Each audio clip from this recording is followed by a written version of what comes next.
शिखंडी महाभारत के पात्रों में से एक है।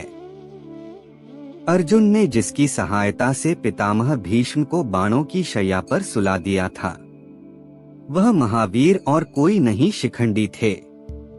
उनकी शारीरिक संरचना एक स्त्री के समान थी। इस राज के बारे में बस भीष्म को ही ज्ञान था, अन्य किसी को भी नहीं। जब शिखंडी के सच का खुलासा हुआ तो महायुद्ध की स्थिति उत्पन्न हो गई। आइए जानते हैं शिखंडी की आगे की कहानी। शिखंडी का जन्म पांचाल के राजा द्रुपद के महल में एक कन्या रूप में हुआ था। आकाशवाणी होने की वजह से उनका पालन पोषण एक पुत्र की भांति किया गया।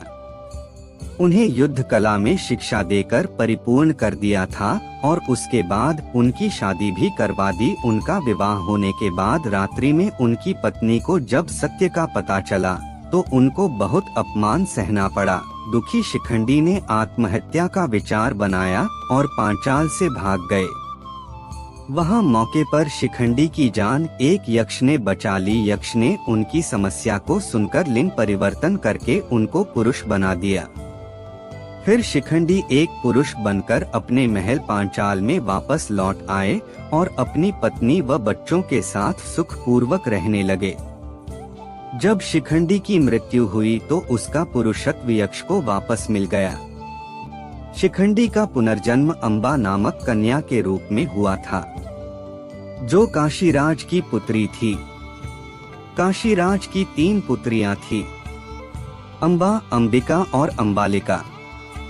जब वे तीनों पुत्रियां विवाह के योग्य हुई तो काशीराज ने स्वयंवर रचाया। हस्तिनापुर के संरक्षक भीष्म का भाई विचित्रवीर्य ने काशीराज की तीनों पत्नियों का स्वयंवर से हरण कर लिया, जो उस समय हस्तिनापुर का राजा भी था। हस्तिनापुर पहुंचने के बाद अंबा के बारे में पता चला। अंबा किसी और से प्रेम करती थी।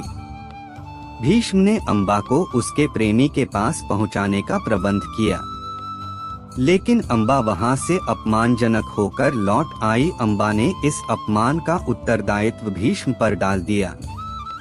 इसी वजह से अंबा ने प्रतिज्ञा की कि वह एक दिन भीष्म की मृत्यु का कारण बनेगी। इसके लिए उसने घोर तपस्या की। उसकी तपस्या से उसका पुनः जन्म एक राजा की पुत्री के रूप में हुआ। पुनर्जन्म की यादों के कारण अंबा ने अपने लक्ष्य की प्राप्ति के लिए फिर से तपस्या शुरू कर दी। भगवान शंकर ने प्रसन्न होकर उसकी मनोकामना पूर्ण होने का वरदान दिया। तभी राजकुमारी अंबा ने शिखंडी के रूप में पांचाल के नरेश द्रुपद के घर में पुत्री रूप में जन्म लिया।